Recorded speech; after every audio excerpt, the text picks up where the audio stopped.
ओ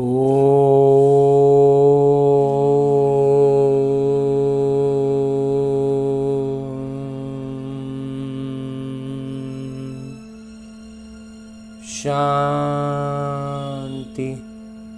ओम शांति। बाबा, आज 16 फरवरी 2025 है और आज है दिन रविवार और आज के दिन मिलती है हमें अव्यक्त मुरली जो दोहराई जा रही है 2 फरवरी 2004 की।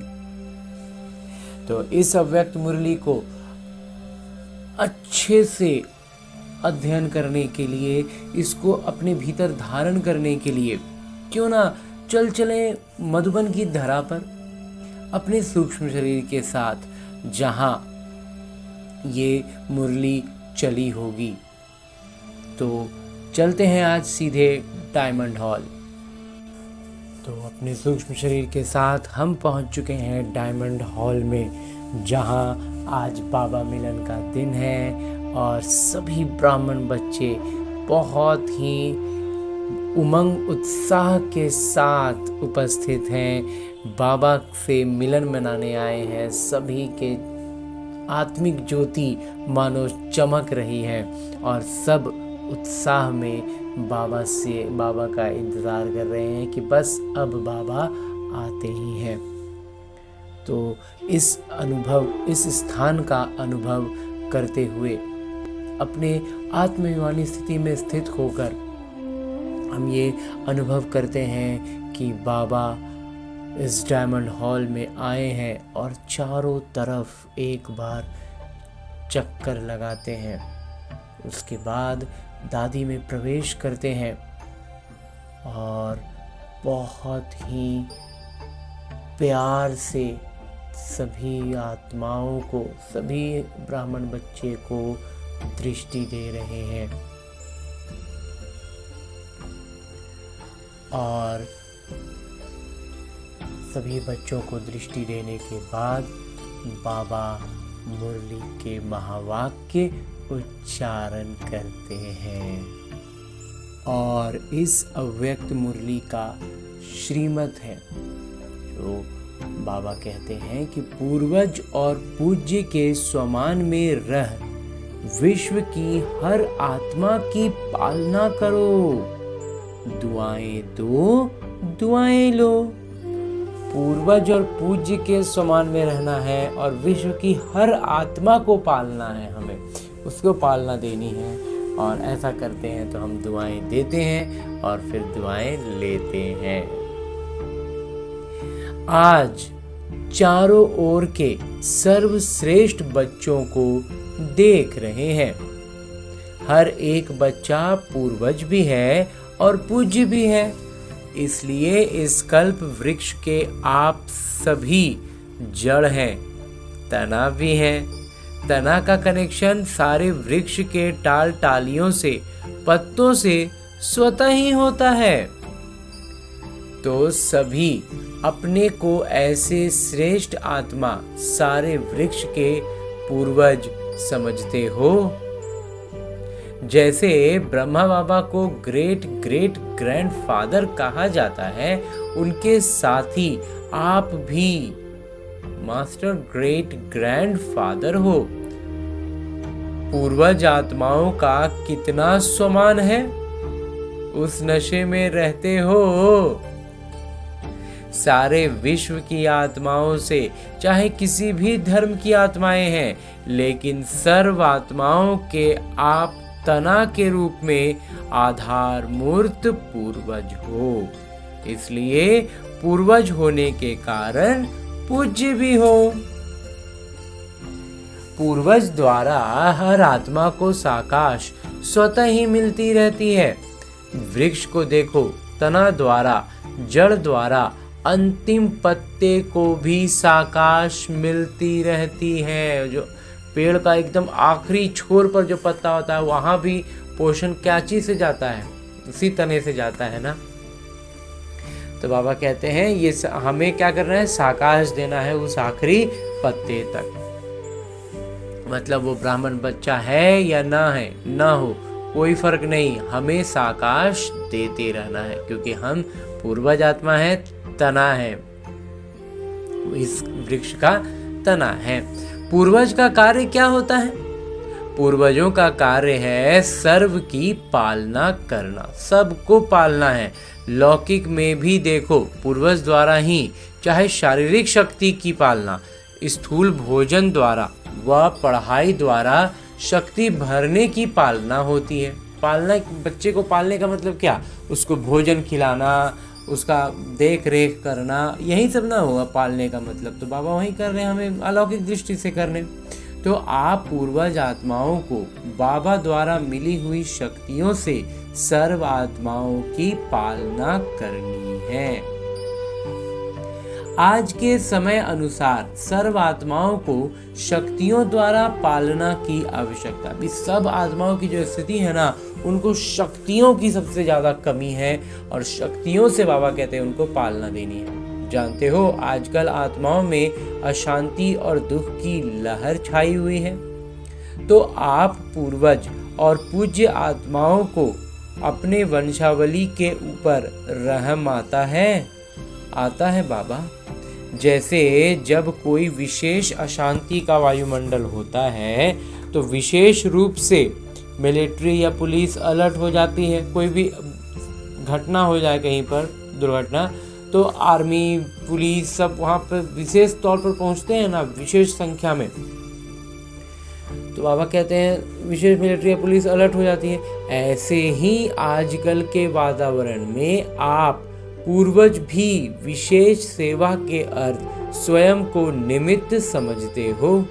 तो हमें भी क्या करना है? हमें हमेशा अलर्ट मोड पे रहना है कि कहीं भी कुछ भी हो, हमें वहाँ तुरंत अपना साकाश भेजना है, तुरंत दुआएं भेजनी है। सारे विश्व की आत्माओं के निमित्त हैं, ये स्मृति रहती है।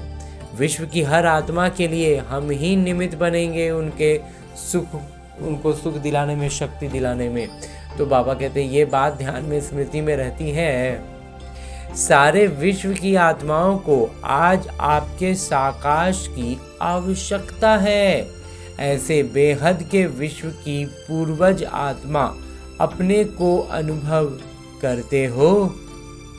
बेहद का विश्व जो है, उस विश्व की आत्मा में, विश्व में हम अपने आप को पूर्वज आत्मा अनुभव कर रहे हैं। बाबा पूछते हैं बड़े प्यार से, विश्व की सेवा याद आती है, वह अपने सेंटर्स की सेवा याद आती है। आज माताएं आप पूर्वज देव आत्माओं को पुकार रही हैं। हर एक अपने अपने भिन्न भिन्न देवियां व देवताओं को पुकार रहे हैं, आओ क्षमा करो, कृपा करो। तो भक्तों का आवाज सुनने में आता है बाबा, आता है सुनने या नहीं?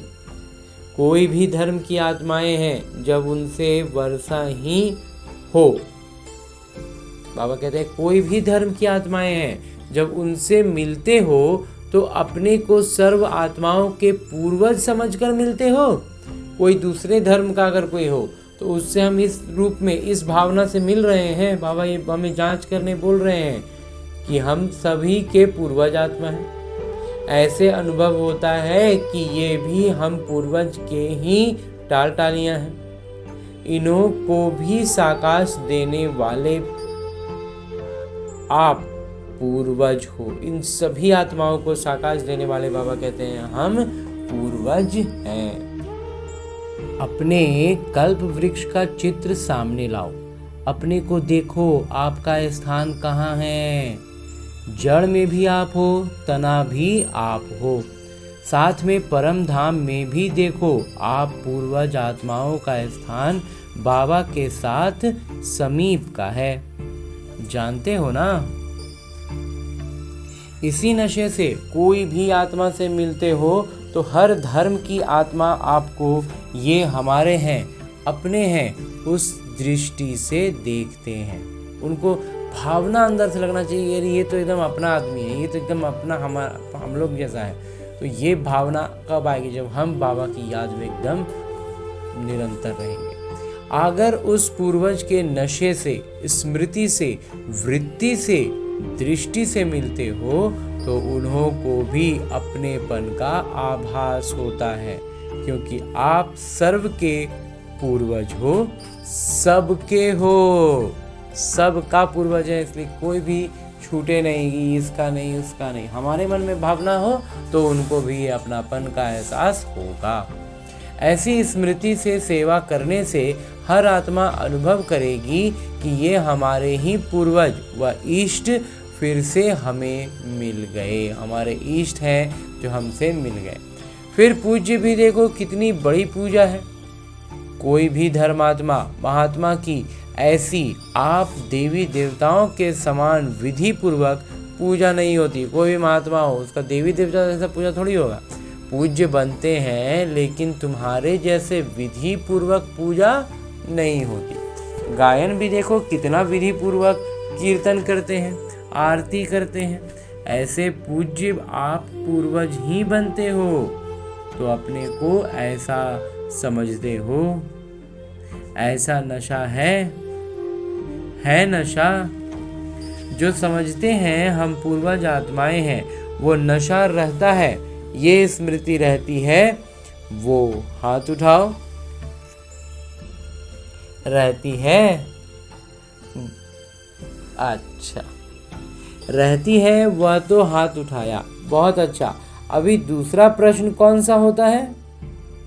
सदा रहता है। माता पिता सभी बच्चों को हर प्राप्ति में अविनाशी देखना चाहते हैं। कभी कभी नहीं, कभी कभी है, कभी कभी नहीं है। बाबा कहते हैं ये अच्छा नहीं लगता बाबा। क्यों? जवाब बहुत चतुराई से देते हैं। क्या कहते हैं? रहते तो हैं, फिर अपना बहाना, अच्छा रहते हैं, फिर धीरे से कहते हैं थोड़ा कभी कभी हो जाता है। देखो बाबा भी अविनाशी, आप आत्माएं भी अविनाशी हो ना, तो प्राप्तियां भी अविनाशी, ज्ञान अविनाशी द्वारा अविनाशी ज्ञान है। अविनाशी पिता दे रहे हैं तो ज्ञान भी अविनाशी हुआ ना। तो धारणा भी क्या होनी चाहिए? अविनाशी होनी चाहिए। या कभी कभी नहीं बाबा, होनी तो चाहिए अविनाशी, निरंतर सदा। माता पिता अभी सभी बच्चों को समय के परिस्थितियां अनुसार बेहद की सेवा में सदा व्यस्त देखना चाहते हैं, क्योंकि सेवा में व्यस्त रहने के कारण अनेक प्रकार की हलचल से बच जाते हैं।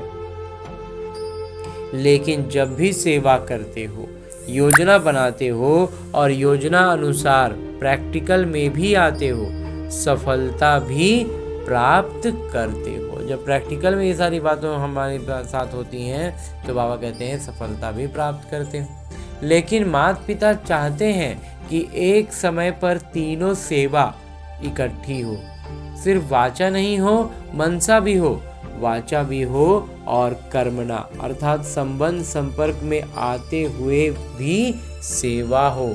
संबंध संपर्क की आत्माओं से लौकिक व्यवहार की बातें हो, माने सब सारा कुछ हो, लेकिन सेवा का भावना मन में लगा रहे। सेवा का भाव, सेवा की भावना हो। इस समय वाचा के सेवा की परसेंटेज ज़्यादा है, मनसा है लेकिन वाचा की परसेंटेज ज़्यादा है। एक ही समय पर तीनों सेवा साथ साथ होने से सेवा में सफलता और ज़्यादा होगी। माता पिता ने समाचार सुना है कि इस ग्रुप में भी भिन्न भिन्न वर्ग वाले आए हुए हैं और सेवा की योजनाएं अच्छे बना रहे हैं, अच्छा कर रहे हैं, लेकिन तीनों सेवा इकट्ठी होने से सेवा की स्पीड और वृद्धि को पाती होगी। अभी चारों ओर से बच्चे पहुंच गए हैं, ये देख माता पिता को भी खुशी होती है। नए नए बच्चे उमंग उत्साह से पहुंच जाते हैं। जो नए बच्चे होते हैं बाबा कहते हैं वो अपने उमंग और उत्साह से पहुंच जाते हैं। अभी माता पिता सभी बच्चों को सदा निर्विघ्न स्वरूप में देखना चाहते हैं। क्यों? जब आप निमित्त बने हुए निर्विघ्न स्थिति में स्थित रहो, तब विश्व की आत्माओं को सर्व समस्याओं से निर्विघ्न बना सको। इसके लिए विशेष 2 बातों पर अंडरलाइन करो। विशेष तौर पर 2 बातों पर बाबा कहते हैं ध्यान देना है, विशेष ध्यान देना है। करते भी हो लेकिन और अंडरलाइन करो, उसको फिर से एक बार अंकित करना है कि बाबा क्या कह रहे हैं और हम उसको किस हद तक कर रहे हैं। एक तो हर एक आत्मा को अपने आत्मिक दृष्टि से देखो, आत्मा के ओरिजिनल संस्कार के स्वरूप में देखो। और आत्मा को देखने का मतलब क्या बाबा बतलाते, इतना स्पष्ट बतला रहे हैं कि आत्मा देखने का मतलब क्या, उसके अनादि संस्कारों के रूप में देखना, उसको व्यवहारिकता में देखना। चाहे कैसे भी संस्कार वाली आत्मा हो, लेकिन आपकी हर आत्मा के प्रति शुभ भावना, शुभ कामना, परिवर्तन की श्रेष्ठ भावना संस्कार को थोड़े समय के लिए परिवर्तन कर सकती है। बाबा कहते हैं आत्मिक भाव इमर्ज करो। जैसे शुरू में देखा तो संगठन में रहते आत्मिक दृष्टि, आत्मिक वृत्ति, आत्मा से मिल रही है, बात कर रही है। इस दृष्टि से आधार, फाउंडेशन कितना पक्का हो गया। अभी सेवा के विस्तार के संबंध में आत्मिक भाव से चलना, बोलना, संपर्क में आना मर्ज हो गया है। सब कहीं खो गया है, अंदर से खत्म नहीं हुआ है लेकिन मर्ज हो गया। खत्म नहीं हुआ बाबा कहते हैं, रहता तो हमारे में है ही, बस वो ढक गया है, छिप गया है, डूब गया है। आत्मिक स्वमान आत्मा को सहज सफलता दिलाता है, क्योंकि आप सभी कौन आकर इकट्ठे हुए हो। अभी जो हम सब जमा हुए हैं, किसके लिए जमा हुए हैं? वही कल्प पहले वाले देव देवताएं, आत्माएं, ब्राह्मण आत्माएं इकट्ठी हुई। और कहते हैं कल्प पहले जो देव आत्माएं थी वही अभी ब्राह्मण रूप में यहाँ इकट्ठी हुई हैं। ब्राह्मण आत्मा के रूप में भी सभी श्रेष्ठ आत्माएं हो। जब देव आत्माओं के हिसाब से भी श्रेष्ठ आत्माएं हैं, उसी स्वरूप में संबंध संपर्क में आओ। हर समय जांच करो, मुझे देव आत्मा, ब्राह्मण आत्मा का श्रेष्ठ कर्तव्य श्रेष्ठ क्या है। बाबा बोलते बोलते अचानक से पूछते हैं कि श्रेष्ठ भावना में रहने कह रहे हैं, तो वो श्रेष्ठ है क्या? दुआएं देना और दुआएं लेना। आपके जड़ चित्र क्या सेवा करते हैं? कैसी भी आत्मा हो लेकिन दुआएं लेने जाते, दुआएं लेकर आते। और कोई भी अगर पुरुषार्थ में मेहनत समझते हैं, और कोई भी आत्मा है जो पुरुषार्थ करने में मेहनत समझ रहा है, मन मेहनत का एहसास हो रहा है, तो सबसे सहज पुरुषार्थ है।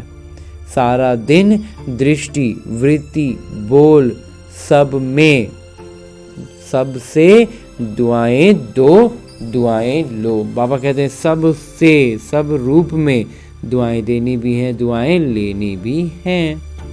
बाबा ने कहा ना कि आपका टाइटल है वरदान ही है महादानी। सेवा करते, कार्य में संबंध संपर्क में आते, सिर्फ यही कार्य करो, दुआएं दो, दुआएं लो। ये मुश्किल है क्या? अब इतना सा काम बाबा इतना सा बात कहते हैं, ये भी मुश्किल है कि सहज है? जो समझते हैं सहज है वो हाथ उठाओ।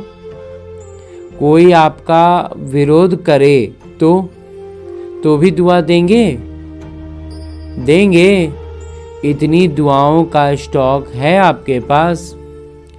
अपोजिशन तो होगी, क्योंकि अपोजिशन ही पोजीशन तक पहुंचाती है। विरोध होगा तभी तो सही स्थान पर पहुंचेंगे।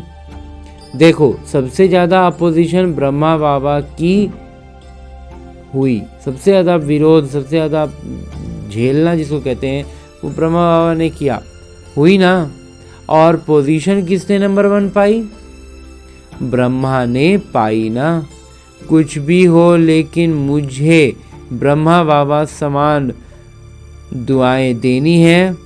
क्या ब्रह्मा बाबा के आगे व्यर्थ बोलने, व्यर्थ करने वाले नहीं थे? लेकिन ब्रह्मा बाबा ने दुआएं दी, दुआएं ली, समाने की शक्ति रखी। बच्चा है, बदल जाएगा। बाबा यही भावना रखते थे कि अभी तो बच्चा है ना, बदल जाएगा, बड़ा होगा तो सीख हो जाएगा। ऐसे ही आप भी यही वृत्ति दृष्टि रखो।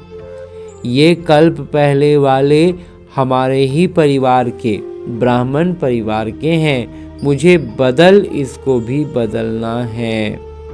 हमारे भीतर का जो परिवर्तन आएगा, बदलाव आएगा ना, बाबा कहते हैं उसको देख करके उनको भी ये प्रेरणा मिले और वो भी बदले। ये बदले तो मैं बदलूं नहीं, मुझे बदल के बदलना है। मेरी जिम्मेवारी है, जिम्मेदार मुझे बदल के बदलना है, मेरी जिम्मेवारी है। तब दुआ निकलेगी और दुआ मिलेगी। तब जो है ना वो दुआ स्वाभाविक स्वतः ही निकलेगा और वो हमारे जीवन में फर्क लाएगा। अभी समय जल्दी से परिवर्तन की ओर जा रहा है।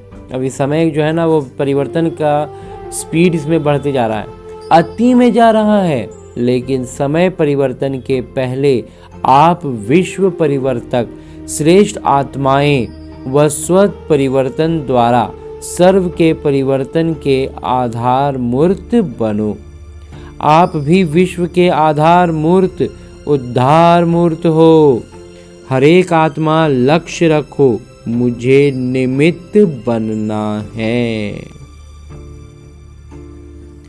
सिर्फ 3 बातों का स्व में संकल्प मात्र भी ना हो, ये परिवर्तन करो। सबसे पहले बाबा कहते हैं 3 बातों पर ध्यान दो और अपने भीतर ये 3 बातों का परिवर्तन कर दो। पहला है पर चिंतन, इसको पूरी तरह बदल देना, किसी के बारे में कोई चिंतन करना ही नहीं है। दूसरा पर दर्शन, किसी को दूसरा को हमें देखना भी नहीं है, देखना भी नहीं है और उसके बारे में सोचना भी नहीं है। और स्वदर्शन के बजाय पर दर्शन नहीं, हमेशा स्वदर्शन करना है। और तीसरा है पर मत या पर संग, यानी कुसंग।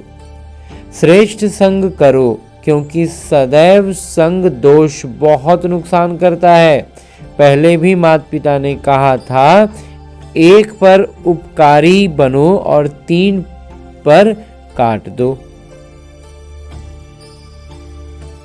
बाबा कहते हैं कि पहले बाबा ने ये बात बताई है कि 1 परोपकारी बनो और ये 3 पर काट दो। पर दर्शन, पर चिंतन, पर मत, ये 3 पर जो है ना, बाबा कहते हैं ये 3 पर काट दो। कौन कौन सा 3 हो गया? पर दर्शन का, पर चिंतन का और पर मत का। लेकिन परोपकारी बन जाओ। अंजी बाबा, पर दर्शन, पर चिंतन, पर मत अर्थात कुसंग, पर का फालतू संग। कुसंग का मतलब क्या हुआ? पर का फालतू संग। पर उपकारी बनो तो दुआएं मिलेंगी और दुआएं देंगे। कोई कुछ भी दे लेकिन आप दुआएं दो, इतनी हिम्मत है हिम्मत?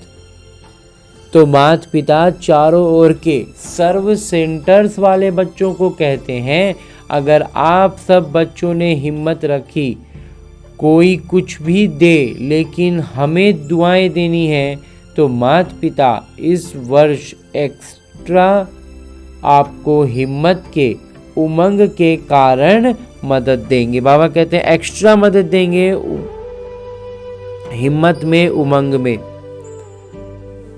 एक्स्ट्रा मदद देंगे, लेकिन दुआएं देंगे तो। लेकिन कब देंगे? जब हमारा ये अकाउंट जो था बाबा का है कि दुआओं देने का, वो पूरा सक्रिय रहेगा, तब एक्स्ट्रा मदद भी बाबा देंगे। मिक्स नहीं करना। माता पिता के पास तो सारा रिकॉर्ड आता है ना। संकल्प में भी दुआओं के बदले और कुछ न हो। हिम्मत है तो हाथ उठाओ, करना पड़ेगा। सिर्फ हाथ नहीं उठाना, करना पड़ेगा। करेंगे? मधुबन वाले टीचर्स करेंगे? अच्छा, एक्स्ट्रा अंक जमा करेंगे? जब बाबा एक्स्ट्रा मदद देंगे तो उसका एक्स्ट्रा नंबर मिलेगा ना, तो बाबा कहते उसको भी जमा करेंगे। मुबारक हो। क्यों? माता पिता के पास एडवांस पार्टी बार बार आती है। वो कहती है कि हमें तो एडवांस पार्टी का किरदार दिया, वो बजा रहे हैं, लेकिन हमारे साथी एडवांस स्टेज क्यों नहीं बनाते?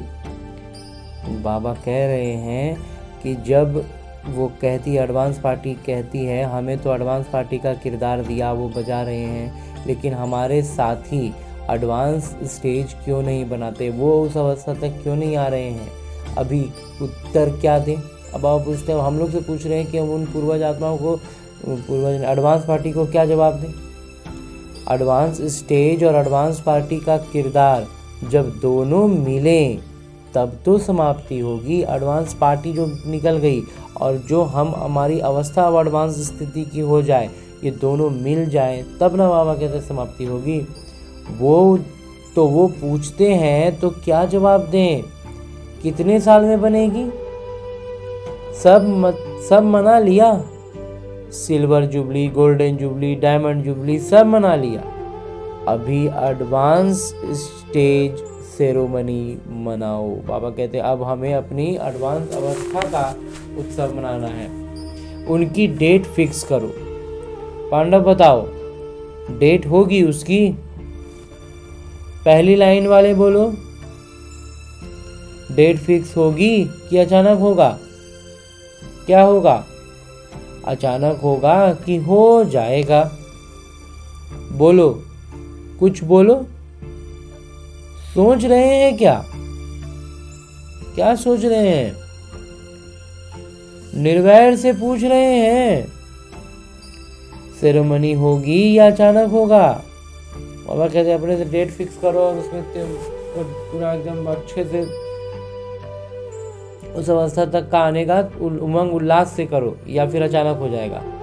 आप दादी से पूछ रहे हो, ये दादी को देख रहा है कि दादी कुछ बोले। अब बाबा वो हम बच्चों को बता रहे हैं कि निर्वैर भाई से जब पूछे तब निर्वैर भाई दादी की तरफ देख रहे हैं, तो बाबा बोलते हैं तुम दादी की तरफ क्यों देख रहे हो, आप बताओ। रमेश को कहते हैं बताओ, आखिर तो ये होना ही है, आखिर भी कब? आखिर का भी एक तिथि होगा, आप डेट बताओ, उस डेट तक कर लेंगे। अच्छा, माता पिता ने 1 साल की एक्स्ट्रा डेट दे दी। बाबा बोलते हैं लो हम 1 साल बढ़ा के डेट दे देते हैं, हिम्मत से एक्स्ट्रा मदद मिलेगी। अब बाबा कहते हैं हिम्मत रखोगे तो मदद भी एक्स्ट्रा मिलेगी। ये तो कर सकते हो ना, ये करके दिखाओ, फिर बाबा डेट फिक्स करेंगे।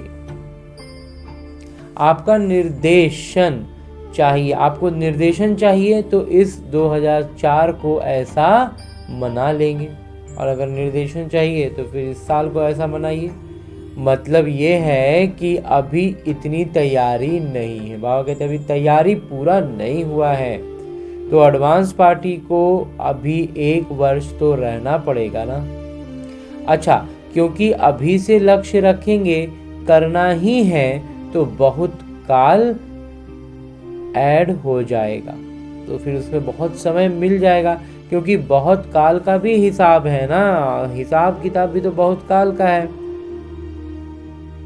अगर अंत में करेंगे तो बहुत काल का हिसाब ठीक नहीं होगा, बहुत काल का हिसाब बनाना है तो थोड़ा सा समय चाहिए, तो बाबा कहते हैं उसके लिए अंत समय के लिए नहीं छोड़ सकते हैं, इसलिए अभी से अटेंशन प्लीज। बाबा कहते हैं अभी से एकदम पूरा सजग, एकदम तैयार।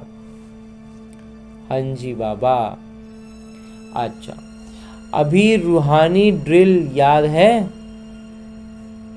एक क्षण में अपने पूर्वज स्थिति में आए, परम धाम निवासी पिता के साथ साथ लाइट हाउस बन विश्व को लाइट दे सकते हो?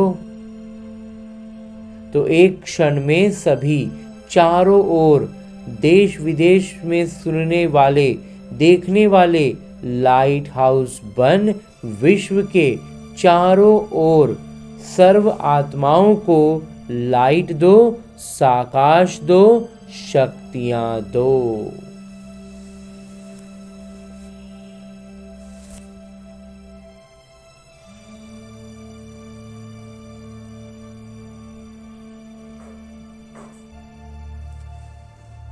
अच्छा, चारों ओर के विश्व के पूर्वज और पूज्य आत्माओं को सदा दाता बन सर्व को दुआएं देने वाले महादानी आत्माओं को सदा दृढ़ता द्वारा स्व परिवर्तन से सर्व का परिवर्तन करने वाले विश्व परिवर्तक आत्माओं को सदा लाइट हाउस बन सर्व आत्माओं को लाइट देने वाले समीप आत्माओं को माता पिता का याद प्यार और दिल की दुआओं सहित नमस्ते। हम रूहानी बच्चों की ओर से रूहानी माता पिता को याद प्यार और प्रणाम। धन्यवाद बाबा, धन्यवाद। मुरली के लिए भी धन्यवाद और इस अनूठे अलौकिक ब्राह्मण जीवन के लिए भी बहुत बहुत बहुत धन्यवाद बाबा, बहुत धन्यवाद। आगे दादी जानकी जी से, अब बाबा जानकी दादी से बात कर रहे हैं। अच्छा है, दोनों दादियाँ बहुत अच्छी पालना कर रहे हो। अच्छी पालना हो रही है ना? बहुत अच्छा। सेवा के निमित्त बनी हुई है ना? तो आप सबको भी दादियों को देख के खुशी होती है। खुशी होती है ना? तो दादियों को देखने से भी बहुत खुशी होती थी कि वो इस उम्र में इतना अच्छा से सब काम कर रही हैं। जिम्मेवारी का सुख भी तो मिलता है ना? सबकी दुआएं कितनी मिलती हैं, सभी को खुशी होती है। दोनों दादियाँ माता पिता को गले लगी। जैसे ये देखकर खुशी होती है, वैसे यानी जैसे इनके जैसा बन के कितनी जब इनको बाबा कहते हैं इनको देख के, दादियों को देख के कितनी खुशी होती है, तो उनके जैसा बन के कितनी खुशी होगी। क्योंकि माता पिता ने निमित्त बनाया है तो कोई विशेषता है, तब निमित्त बनाया है। और वही विशेषताएं आप हर एक में आ जाएं तो क्या हो जाएगा? अपना राज्य आ जाएगा। तो माता पिता डेट कहते हैं ना, वो आ जाएगी। अभी याद है ना, डेट फिक्स करनी है। हर एक समझे मुझे करनी है, तो सभी निमित्त बन जाएंगे तो विश्व का नव निर्माण हो जाएगा। निमित्त भाव, ये गुणों की खान है। सारा गुण का खान क्या है? हमारे में ये भावना कि हम निमित्त हैं। ये भावना आ गई तो सारे गुण, परम पिता परमात्मा के गुण खुल जाएंगे ना। तो उनका गुण का खजाना, उनके गुण के सागर, तो कोई चीज बिना अछूता थोड़ी रह जाएगा। बिना उनके गुण का प्रभाव में आए कोई रह पाएगा क्या? तो हमें सिर्फ और सिर्फ अपने आप को निमित्त भाव बनाना है। सिर्फ हर समय निमित्त भाव आ जाए तो और सभी गुण सहज आ सकते हैं। क्योंकि परमात्मा से हम सीधे एकदम डायरेक्ट, जिसको कहते हैं डायरेक्ट हो जाएंगे ना।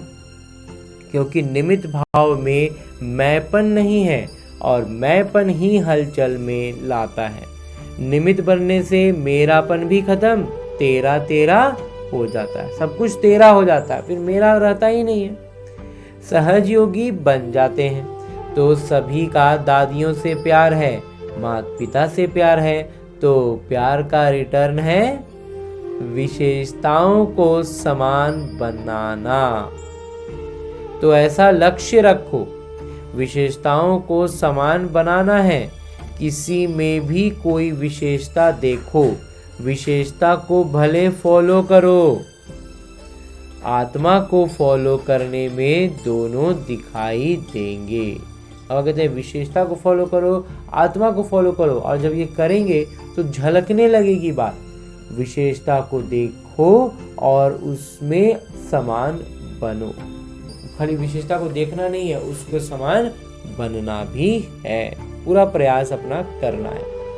अच्छा, आगे मेरे बाबा वरदान दे रहे हैं। वरदान देते हुए मेरे बाबा कहते हैं, निश्चय की अखंड रेखा द्वारा नंबर 1 भाग्य बनाने वाले विजय के तिलकधारी भव। बाबा कहते हैं निश्चय का अखंड रेखा हम खींच दें तो भाग्य में नंबर 1 बन जाएंगे, और नंबर 1 भाग्य का मतलब विजय का तिलक। तो जो निश्चय बुद्धि बच्चे हैं वो कभी कैसे व ऐसे के विस्तार में नहीं जाते। उनके निश्चय की अटूट रेखा अन्य आत्माओं को भी स्पष्ट दिखाई देती है। उनके निश्चय के रेखा की लाइन की लकीर बीच बीच में खंडित नहीं होती। निश्चय की जो रेखा है ना वो बीच बीच में खंडित नहीं होगी। ऐसी रेखा वाले के मस्तक में अर्थात स्मृति में सदा विजय का तिलक नजर आएगा। वे जन्मते ही सेवा की जिम्मेवारी के ताजधारी होंगे। सदा ज्ञान रत्नों से खेलने वाले होंगे। सदा याद और खुशी के झूले में झूलते हुए जीवन बिताने वाले होंगे। यही है नंबर 1 भाग्य की रेखा। हाँ जी बाबा।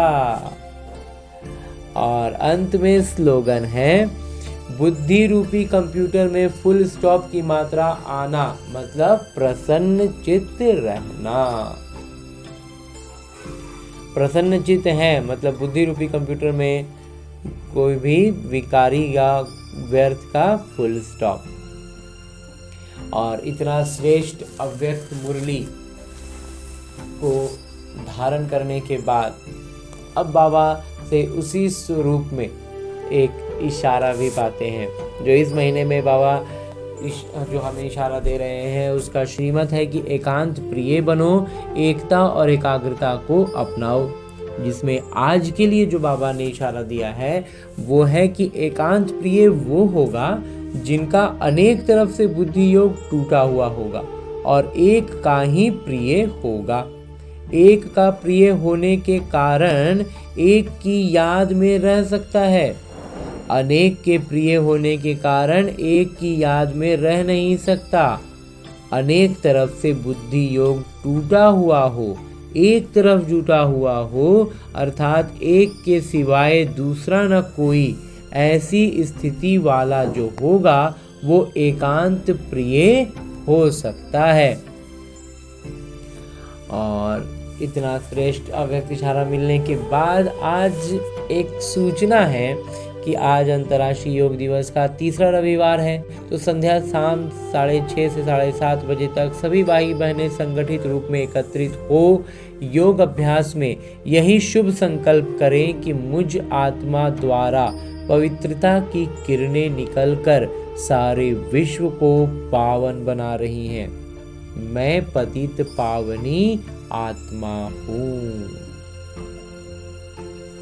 और अब परमपिता परमात्मा से अव्यक्त इशारा मिलने के बाद हम लौटते हैं अपने स्थूल शरीर में, जो एक किरदार निभा रहा है।